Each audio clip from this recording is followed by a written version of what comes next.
بسم اللہ الرحمن الرحیم۔ ناظرین کرام، ماہ صفر المظفر میں امام اہل سنت امام احمد رضا خان قادری نور اللہ مرقدہ، آپ کثیر الجہاد اور جامع الصفات شخصیت ہیں اور اپنے عہد کے عظیم مفسر، محدث، فقیہ، متکلم، مؤرخ اور مصلح تھے۔ تاریخ کی یہ ستم ظریفی یہ ہے کہ ان پر شرک و بدعت اور فروغ منکرات کا الزام لگا کر طعن و تشنیع کا نشانہ بنایا گیا۔ یہ سب اتہامات و الزامات ان کے فتاوی کے حوالے کے بغیر مفروضوں کی بنیاد پر عائد کیے گئے، حالانکہ وہ ماہی بدعت یعنی بدعت کو مٹانے والے کسی صاحب نظر نے کیا خوب کہا تھا کہ وہ بات سارے فسانے میں جس کا ذکر نہ تھا، وہ بات ان کو بہت ناگوار گزری ہے۔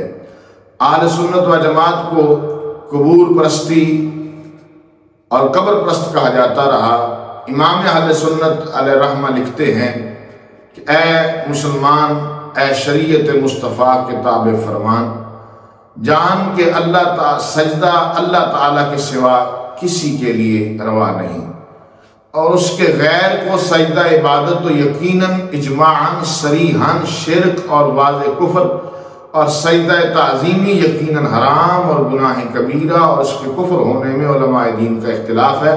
فقہاء کی ایک جماعت اس کے کفر ہونے کا قول بھی نقل کیا ہے۔ سجدہ عبادت تو بہت دور کی بات، انہوں نے سجدہ تعظیمی کے حوالے پر قرآن کریم، قرآن و سنت کی نصوص سے استدلال کر کے الزبدۃ الزکیہ لتحریم السجود التحیہ کے نام سے ایک باقاعدہ رسالہ لکھا، اور آپ نے فقہ حنفی کے مسلمہ فتاوی و ائمہ احناف کے حوالے سے لکھا۔ عالموں اور بزرگوں کے سامنے زمین چومنا اور چومنے والا اور اس پر راضی ہونے والا دونوں گناہگار قرار دیے۔ اب جس شخصیت کا ایسا عقیدہ ہو اور ان کے بارے میں یہ کہنا بغیر کسی ثبوت کے اور بجائے اصلاح کے اپنی طرف سے باتیں کرنا، یہ کسی بھی الزام سے کم نہیں ہے۔ اعلیٰ حضرت فرماتے ہیں زمین بوسی اگرچہ حقیقتاً سجدہ نہیں ہے، کیونکہ سجدے میں زمین پر پیشانی رکھنا ضروری ہے، اور جب سجدہ تعظیمی بت پرستی کے مشابہ ہونے کے سبب حرام ہے تو سجدے کی حرمت کی سنگینی کا اس سے اندازہ لگایا جا سکتا ہے۔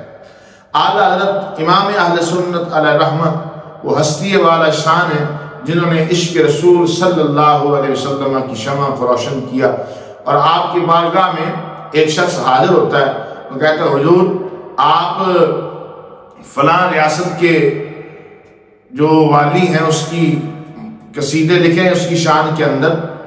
آپ نے فرمایا کروں مدح اہل دور رضا، پڑے اس بلا میں میری بلا، میں گدا ہوں اپنے حبیب کا، میرا دین پا رہا ہے نہ نہیں۔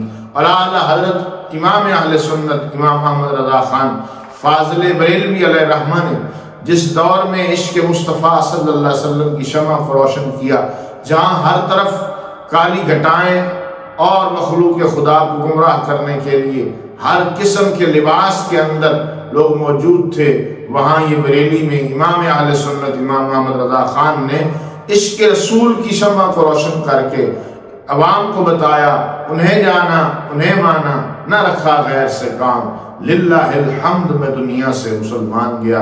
اعلیٰ حضرت عظیم البرکت آپ کی علمی شخصیت، تقریباً 57 علوم پر حاوی شخصیت، جن کو اللہ تعالیٰ نے ہر طرح کے علوم سے بہرمند فرمایا۔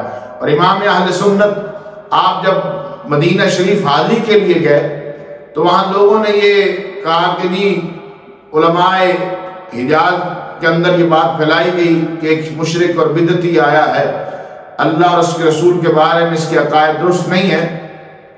تو اعلیٰ حضرت کی طبیعت بھی ناساز تھی، بخار تھا۔ آپ نے اپنے بیٹے مصطفیٰ رضا خان سے فرمایا کہ بیٹا میں بولتا جاتا ہوں تم لکھو۔ آپ نے ان سے پوچھا کہ اردو میں لکھ دوں یا عربی میں؟ انہوں نے کہا جی بہتر ہوگا عربی میں لکھیں۔ اعلیٰ حضرت نے کتاب لکھی الدولۃ المکیہ بالمادۃ الغیبیہ۔ 8 گھنٹے میں اعلیٰ حضرت عظیم البرکت نے ایک انتہائی عظیم کتاب لکھ کے ان کے ہاتھ میں دی، اور ان کو پتہ چل گیا کہ اگر یہ ہستی کا عقیدہ ٹھیک نہیں تو پھر کسی کا بھی نہیں ہو سکتا۔ اس لیے آج لے ان کی پناہ، آج مدد مانگ ان سے، پھر نہ مانیں گے قیامت میں تو اگر مان گیا۔ دعا اللہ تعالیٰ میں تعلیمات اعلیٰ حضرت پر عمل کی توفیق نصیب فرمائے۔